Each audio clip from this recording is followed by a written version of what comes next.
Se sei fermo da tempo sullo stesso punteggio, è perché ti mancano le conoscenze per progredire. Noi di Mattoscacco abbiamo creato la prima accademia di scacchi online per migliorare comodamente da casa.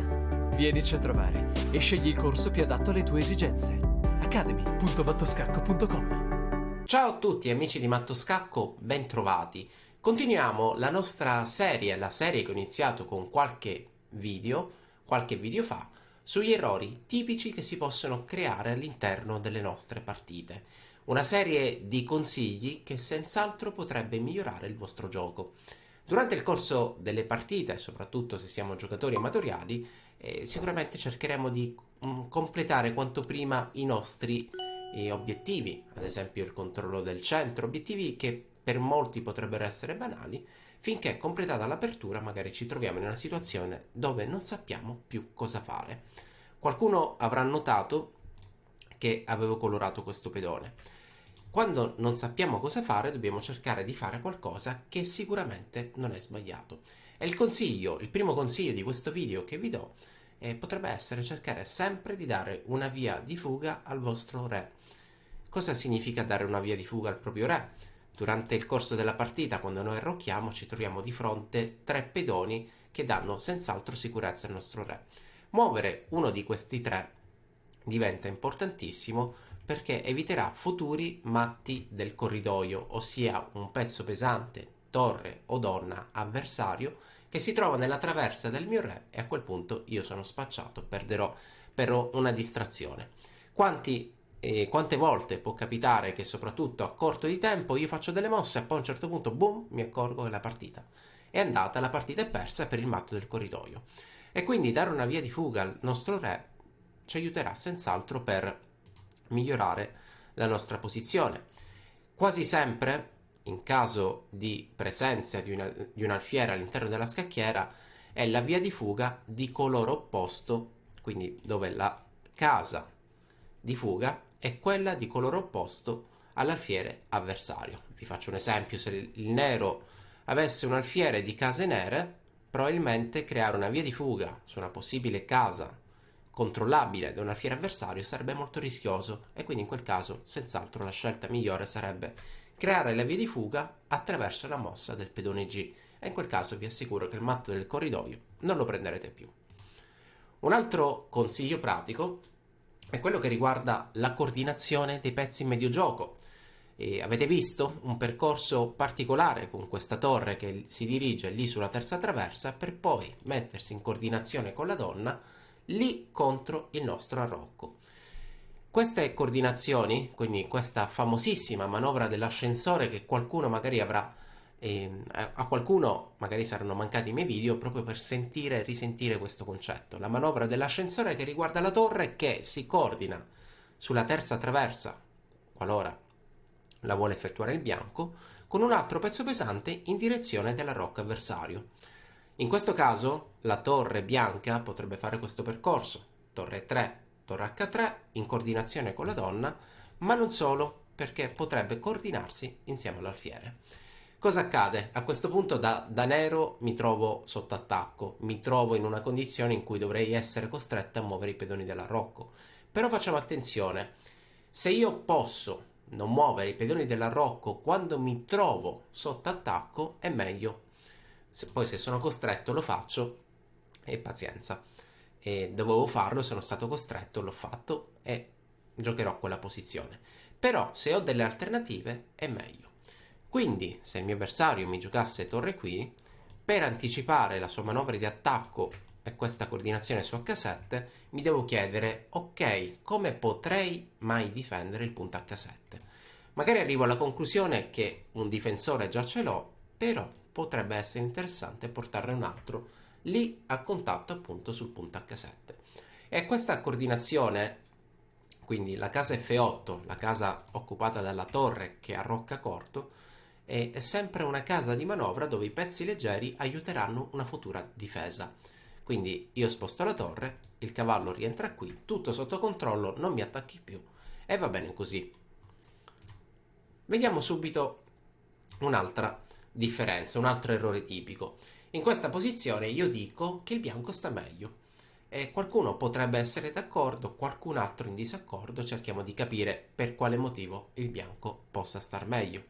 Abbiamo soltanto una colonna libera all'interno della scacchiera dove abbiamo una torre lì sulla colonna D che chiaramente controlla tutto lo spazio che si trova davanti a lei.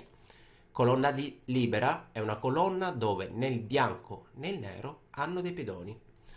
Il bianco ha una donna in una zona pericolosa nel senso che questa donna si trova nell'area della scacchiera, nella parte della scacchiera vicina al re avversario e potrebbe in futuro essere coordinata magari con altri pezzi.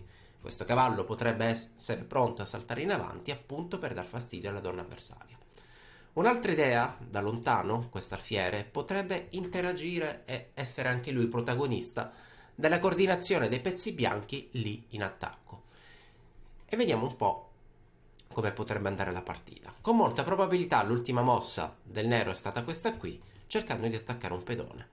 Ricordate che se avete la possibilità di cambiare pedoni laterali per pedoni centrali, quasi sempre è una buona strategia, quasi sempre il piano corretto, un piano molto forte.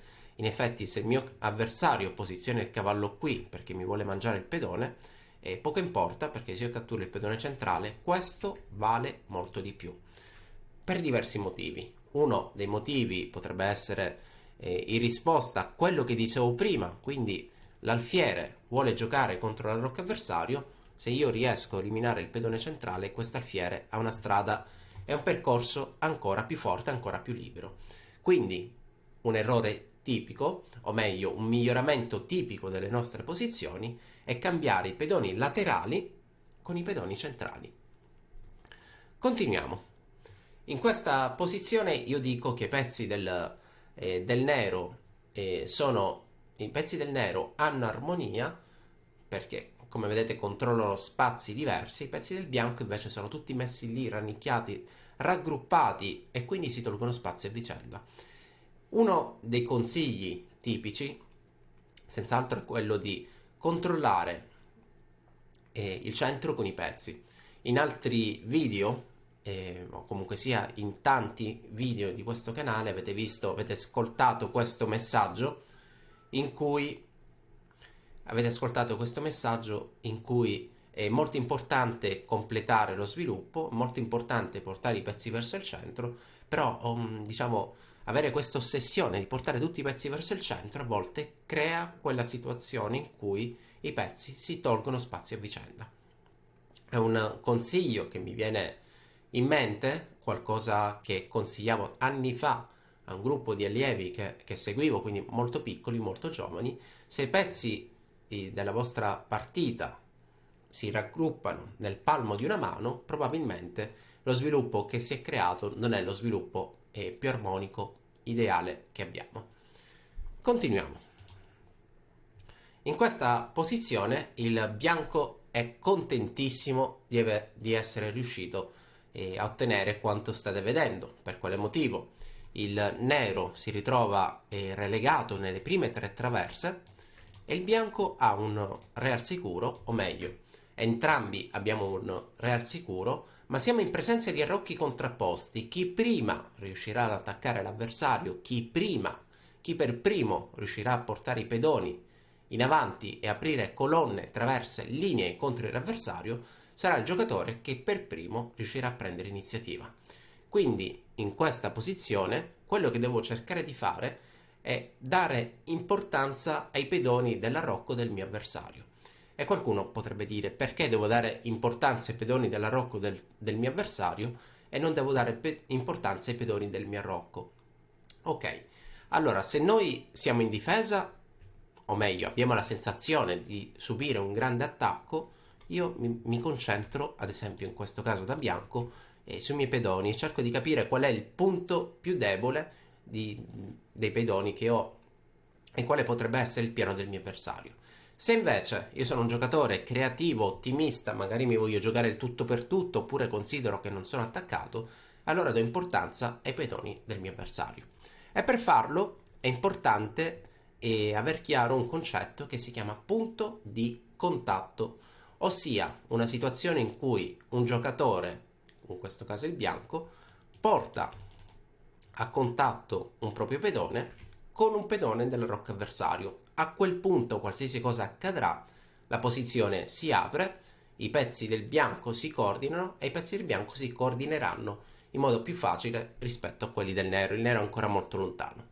Di punti di contatto in questa posizione ne abbiamo due. Abbiamo la spinta di F5 e la spinta di H5 che, se raggiunte entrambe, porteranno a una posizione fantastica. Ok, spero che in questi 10 minuti di consigli pratici abbiate imparato qualcosa. Come sempre l'invito è quello di seguire i social di Matto Scacco. A presto e al prossimo video. Ciao a tutti!